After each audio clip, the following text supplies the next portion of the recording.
bir meyar olaraq desələr ki, yalnız bir seçim var ki, ölkənin düz adamı kimdir?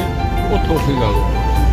Və ölkənin ən düz adamın dələduzluqda ittiham edirlər. Və Tofiq bəyin özü dediyi kimi, bütün dələduzlar yığışıb, onu dələduzluqda ittiham edirlər. Tofiq Ağaoğlu şərəfli bir adamdır. Tofiq Ağaoğlu doğru, dürüst bir adamdır. Tofiq Ağaoğlu vətənpərvər adamdır.